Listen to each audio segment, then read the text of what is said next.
नूतन वर्ष आ रहा है। चैत्र से हमारे सनातन धर्म का हिंदू पारंपरिक नूतन वर्ष प्रारंभ हो रहा है। आप सभी को, देशवासियों को,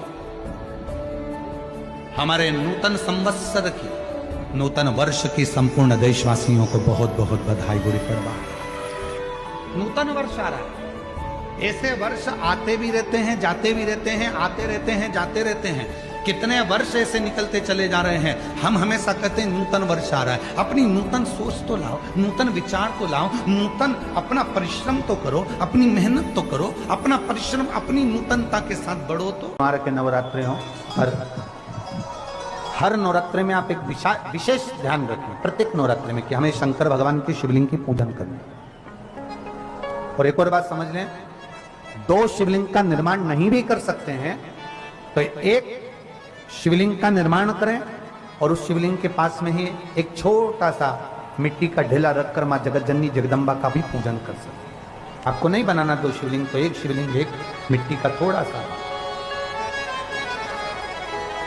ऐसा नहीं है कि मेरी माता दुर्गा भवानी पिंडी के रूप में नहीं पूजाती हैं। अगर मेरी माता पिंडी के रूप में नहीं पूजाती तो वैष्णो देवी में 3 पिंडियां विराजमान नहीं हो। पार्वती जी ने चंद्र की साक्षी में चंद्र को शिव जी से अपने मस्तक पर रखकर घंटे का नाद करा।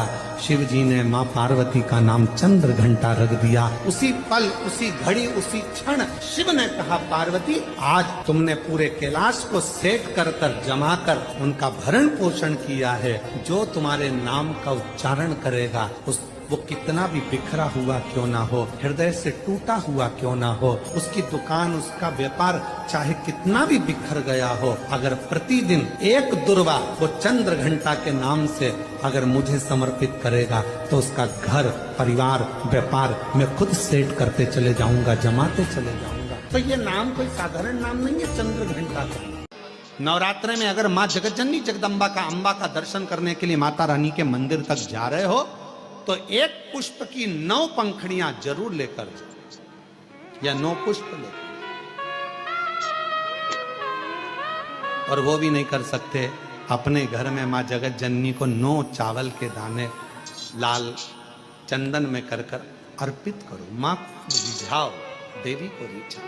स्त्री नवरात्रि में जो दूज होती है इसको सिंधारा दूज कहते हैं। जननी जगदम्बा को सुंदर वस्त्र, सुंदर चूड़ियां, सुंदर आभूषण माता के चरणों में ले जाकर समर्पित करे थे और कहा, माँ इन चूड़ियों को जो मैं दे रही हूँ, ये लाल चूड़ी, ये लाल श्रृंगार, ये लाल वस्त्र, जो लाल चुनर जो मैं प्रदान कर रही हूँ, माँ बस ऐसी कृपा कर दे कि तू इन चुनर को धारण करे और मेरा भी सौभाग्य, मेरा भी सुहाग अमर कर दे। बस इतनी कृपा मेरे ऊपर कर।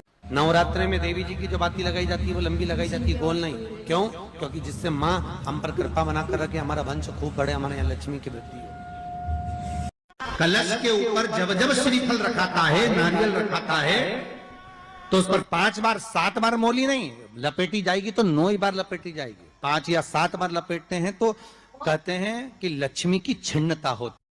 आपके दीपक में एक फूल बन रहा है तो यह इस बात का संकेत है कि आपने जिस देवी देवता को ध्यान में करके अपनी अखंड ज्योति जलाई है वह देवी देवता आपसे प्रसन्न है और आप पर अपना आशीर्वाद बनाए हुए हैं। वहीं अगर आपके दीपक में दीपक की बाती में 2 फूल बन रहे हैं तो यह आपकी तिजोरी और धन से जुड़ा हुआ है। दीपक की बाती में 2 फूल का बनना आपको धन लाभ होने के संकेत देता है। माता लक्ष्मी के साथ धन के देवता कुबेर भी आप पर मेहरबान होने वाले हैं और आपका रुका हुआ पैसा या फिर रुके हुए काम पूरे होने वाले हैं।